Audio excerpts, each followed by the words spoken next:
Salutations à tous depuis la Maison Générale des Missionnaires Oblat de Marie Immaculée.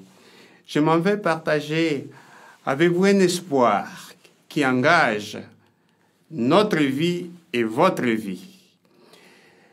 Je vais partager avec vous un rêve que je vais partager avec les Oblats de Marie Immaculée, mes confrères, avec les laïcs associés, avec les personnes consacrées, avec les jeunes et tous ceux qui se préoccupent, qui se soucient de la situation de la terre.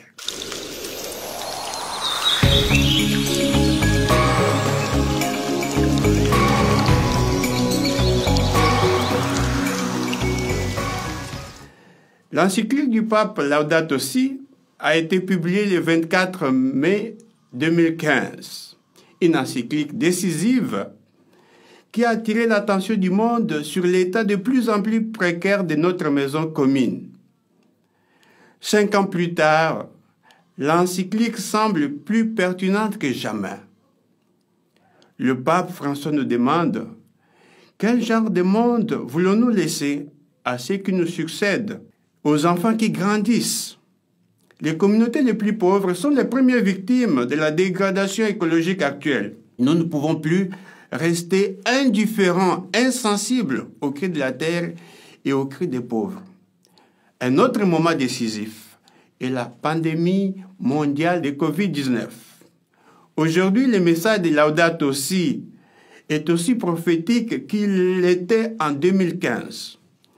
En effet, cette crise est une occasion unique de transformer la destruction qui nous entoure en un nouveau mode de vie qui nous unit dans l'amour, la compassion, la solidarité et dans une relation de plus en plus harmonieuse avec la nature, notre maison commune.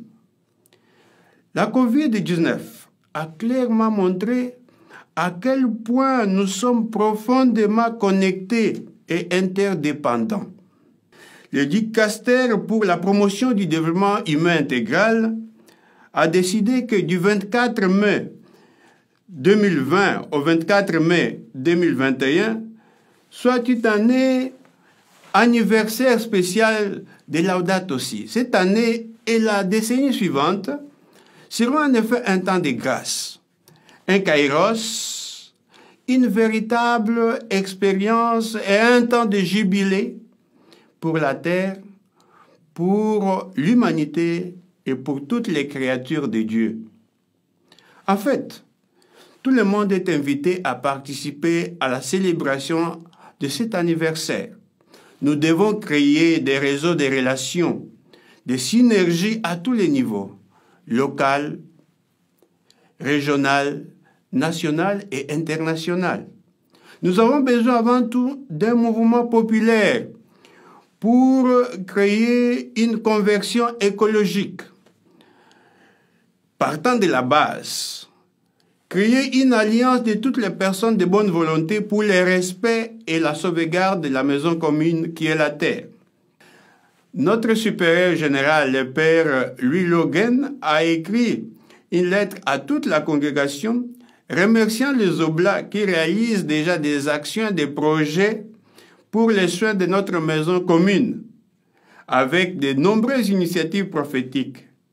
Et nous invite tous, et ici, il inclut tous les laïcs associés, les personnes consacrées, les jeunes, qui partagent notre charisme, que dans toutes les instances de notre vie et de notre ministère, nous devons pleinement intégrer, nous approprier ces soucis urgents d'agir maintenant, de changer le cours de l'histoire humaine et de choisir de prendre soin de la précieuse bonne création. Au cours des prochains mois, nous proposerons des webinaires qui mettront en évidence les points de vue et les initiatives des Oblats du monde entier dans cet effort commun pour prendre soin de la terre et créer un état d'esprit de compassion et de vraie conversion à Dieu.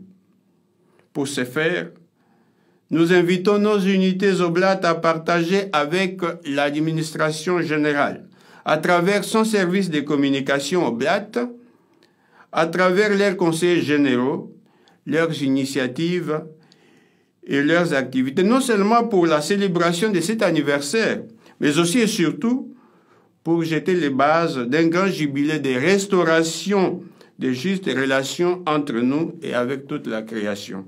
Que Dieu et l'Immaculée Conception nous aident dans ces projets et que Dieu nous bénisse tous.